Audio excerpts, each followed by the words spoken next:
बिस्मिल्लाहिर्रहमानिर्रहीम। अस्सलाम वालेकुम। अबरार रशीद आपकी खिदमत में हाजिर है और आपसे दरख्वास्त कि अगर अभी तक आपने चैनल को सब्सक्राइब नहीं किया तो सब्सक्राइब कर लीजिए, जो बेल आइकन है उसको ज़रूर प्रेस कीजिएगा। आपका बहुत बहुत शुक्रिया। लाइक का बटन भी दबा दीजिएगा, वीडियो को शेयर ज़रूर किया करें। ये जो कंटेंट होता है इस पर बड़ी मेहनत की जाती है, बड़ी रिसर्च की जाती है। ये वैसे नहीं कि हम हवा में अपने तीर चलाना शुरू कर दें। बहरहाल पाकिस्तान में अक्सर कोई हैंकी पैंकी होती है, चाहे वो कोई अदालती फ़ैसला हो, इलेक्शन के मामलात हों, उसमें कोई भी ऊंच नीच आ जाए तो हम लोग ऑटोमेटिकली ये समझते हैं कि इसमें शायद इस्टेब्लिशमेंट का हाथ है। अभी हालिया दिनों में मैंने अपनी 2-3 वीडियोज़ में इसका जिक्र किया है कि जब भी इलेक्शन को मुलतवी करने की साजिश की गई तो बहुत से लोगों का ये मानना था कि शायद इसके पीछे भी इस्टेब्लिशमेंट है। Army chief general Asim Munir हैं या DGISI जनरल नदीम अंजुम हैं और शायद जो काजी फ़ाइज़ ईसा ने फ़ैसला दिया है जुमे के दिन के इलेक्शन हर हाल में 8 फरवरी को होंगे, तो इसके काजी फ़ाइज़ ईसा ने इस्टेब्लिशमेंट की मर्ज़ी तवक्कुआत के बरक्स ये सब कुछ किया है। इसमें कोई शक नहीं कि अब भी बाज़ कुव्वतें पाकिस्तान में इंतखाबात नहीं जाती।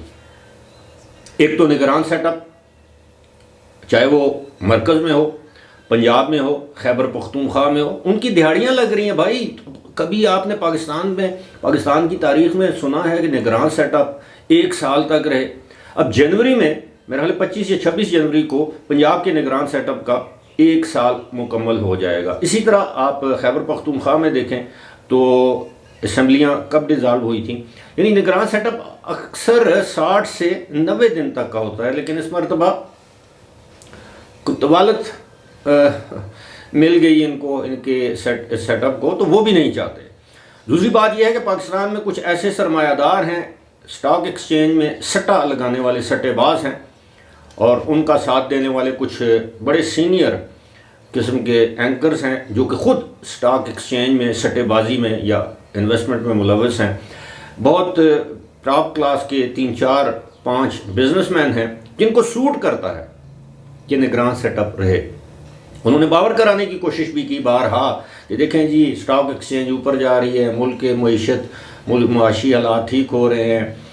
हालांकि महंगाई, स्टॉक एक्सचेंज ऊपर जा रही है लेकिन साथ साथ महंगाई भी ऊपर जा रही है, महंगाई पर कोई फ़र्क नहीं पड़ा। और फिर ये भी है कि ये भी एक तासुर दिया गया कि देखें जी नाक से लकीरें निकलवाई गई शहबाज शरीफ की हुकूमत की जब IMF उनसे मुआहदा कर रहा था, लेकिन अब जो IMF ने जो किस्त देनी है वो $80 करोड़ की, वो 1 हफ्ते में स्टाफ लेवल का एग्रीमेंट हो गया, दिसंबर में हो जाएगा, अपना पैसे मिल जाएंगे, वो बोर्ड की मीटिंग में मंजूरी मिल जाएगी जनवरी में। तो अब ये भी एक मामला है कि देखें जो गैस की कीमतों में इजाफा करना था निगरान कर गए। अब बिजली की कीमतों में ₹1.15 या 20 पैसे मज़ीद इजाफा किया जा रहा है, तो ये भी निगरान करके जा रहे हैं। यानी IMF की तमाम शराइत जो हैं वो निगरान मान रहे हैं, क्योंकि इन्होंने किसी को साथ नहीं देना, आवाम में नहीं जाना, इलेक्शन नहीं लड़ने, तो इसलिए। लेकिन जो बात असल में जो आपके साथ शेयर करने वाली है वो ये है कि जनरल आसिम मुनीर के हवाले से अब इतलात ये हैं कि जनरल आसिम मुनीर ने जिस दिन जस्टिस काजी फ़ाइज़ ईसा, चीफ जस्टिस काजी फ़ाइज़ ईसा ने जुमे की रात ये फ़ैसला सुनाया, उससे चंद घंटे पहले, यानी हो सकता है वहाँ पर अमेरिका में वाशिंगटन DC में उस वक्त जुमेरात की रात हो, उससे पहले, और वहाँ पर एक इशाइया था, एक डिनर था पाकिस्तान एम्बेसी में, जिसमें पाकिस्तान की जो अमेरिका में जो पाकिस्तान की जो बिज़नेस कम्युनिटी है उसके जो नुमाइंदा लोग थे वो वहाँ पे शरीक थे और पाकिस्तानी शहरी दीगर भी थे। वहाँ पर किसी बिजनेसमैन ने जनरल आसिम मुनीर से ये सवाल पूछा कि क्या इलेक्शन वक्त पर होंगे, तो उन्होंने कहा कि बिल्कुल ये इलेक्शन जो है 8 फरवरी को होंगे। और इस बात की गवाही दी है तनवीर अहमद, جو ہیں وہ ایک بہت بڑے بزنس مین ہیں امریکی ریاست ٹیکسس میں۔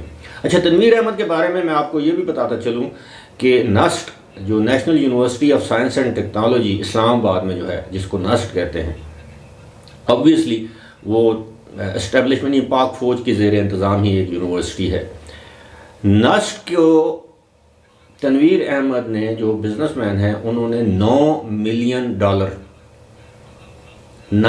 ملین یعنی $90 لاکھ عطیے کے طور پر نسٹ کو دیا ہے، کہ تاکہ وہ لوگ جو نادار ہیں، غریب ہیں مگر لائق ہیں، اور وہ نسٹ میں تعلیم حاصل نہیں کر سکتے، اس رقم سے ان کو اسکالرشپ دیا جائے، یعنی وظیفے یا وظائف دیے جائیں۔ یہ بہت بڑی بات ہے، بہت بڑی بات ہے ایجوکیشن کے اوپر۔ پاکستان سے باہر رہنے، وہاں تو آپ کو پتہ ہے پاکستان سے باہر رہ کے لوگ پاکستان کو گالیاں دیتے ہیں صبح دوپہر شام، یوٹیوب پر، فیس بک پر، ٹویٹر پر۔ یہ ہیں وہ پاکستانی جن کو ہم قدر کی نگاہ سے دیکھتے ہیں، کہ امریکہ میں بیٹھ کر پیسہ کمایا $9 ملین یعنی $90 لاکھ جو ہے وہ نسٹ یعنی پاکستان میں غریب نادار طلبہ کی اعلیٰ تعلیم کے لیے وقف کر دیے۔ ویل ڈن تنویر احمد صاحب، اس سے آگے ہم کیا کر سکتے ہیں؟ آپ کو سلوٹ بھی کر سکتے ہیں۔ تو انہوں نے، تنویر احمد نے آج جیو نیوز سے گفتگو کرتے ہوئے یہ کہا کہ آرمی چیف نے کہا کہ الیکشن ہر حال میں 8 فروری کو ہوں گے، اور پھر ان کی توجہ دلائی گئی کہ یہ پی ٹی آئی نے تو لاہور ہائی کورٹ میں پٹیشن دائر کر رکھی ہے، تو اس پر انہوں نے کہا کہ اس کی وجہ سے الیکشن ڈیلے بھی ہوئے، تو آئندہ جو سینٹ کے انتخابات ہیں جو کہ 22 مارچ کو ہونے ہیں، 20 یا 22 مارچ کو 2024 کو، تو انہوں نے کہا کہ اس سے پہلے انتخابات ہو جائیں گے۔ اب دیکھیں، آرمی چیف کی نیک نیتی دیکھیں، صاف گوئی دیکھیں، اور دوسری جانب کچھ طبقات اس بات کو باور کرانے میں صبح دوپہر شام وہی بات ہے کہ لگے رہتے ہیں کہ جناب فوج نہیں چاہتی پاکستان میں الیکشن، فوج چاہتی ہے۔ کچھ قوتیں اسی طرح کچھ سیاسی قوتیں ہیں جو نہیں چاہتی کہ الیکشن ہو۔ پاکستان تحریک انصاف نہیں چاہتی کہ وہ الیکشن ہو، وہ چاہتے ہیں کہ جی اگلے سال اکتوبر تک کسی طرح الیکشن کو ڈیلے کیا جائے۔ ایک تو عمران خان کی اپیلیں لگ جائیں گی، اور دوسری بات یہ ابھی الیکشن نہیں لڑ پائیں گے عمران خان، اور دوسری بات یہ ہے جسٹس قاضی فائز عیسیٰ جو ہے وہ سپریم کورٹ کے چیف جسٹس کے عہدے سے سبکدوش ہو جائیں گے، اور جسٹس اعجاز افضل جن کا جھکاؤ واضح طور پر پاکستان تحریک انصاف اور عمران خان کی جانب ہے، وہ چیف جسٹس بن جائیں گے۔ اسی طرح پاکستان پیپلز پارٹی بھی نہیں چاہتی تھی، وہ بھی چاہتی تھی کہ الیکشن کوئی بات نہیں، مہینہ 15-20 دن آگے پیچھے ہو جائیں۔ مولانا فضل الرحمان یہ آن دی ریکارڈ کہہ چکے ہیں، مولانا فضل الرحمان، آصف علی زرداری، امیر مقام۔ اچھا، بہانہ کیا کرتے ہیں یہ خیبر پختونخوا والے کہ جناب یہاں پہ تو سردی ہوگی، برف باری ہوگی۔ تو میں ان کو یاد دہانی کے لیے ایک مرتبہ پھر کہہ دیتا ہوں کہ 1997 کے انتخابات 3 فروری کو ہوئے تھے، اس وقت بھی برف باری تھی۔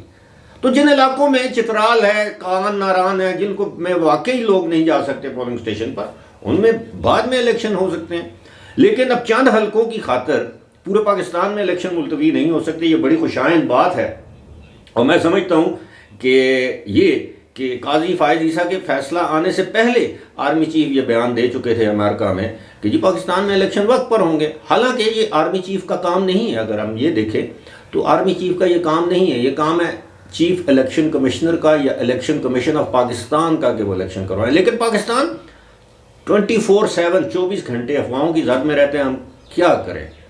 اسی لیے بار بار آپ لوگوں کو بھی باور کروانا پڑتا ہے کہ جناب الیکشن انشاءاللہ 8 فروری کو ہی ہوں گے۔ فی الحال مجھے دیجیے اجازت، اور اجازت سے پہلے ایک مرتبہ پھر ریکویسٹ کہ ویڈیو کو لائک کریں، کامنٹ کریں، شیئر ضرور کیا کریں۔ فی الحال مجھے دیجیے اجازت، خدا حافظ۔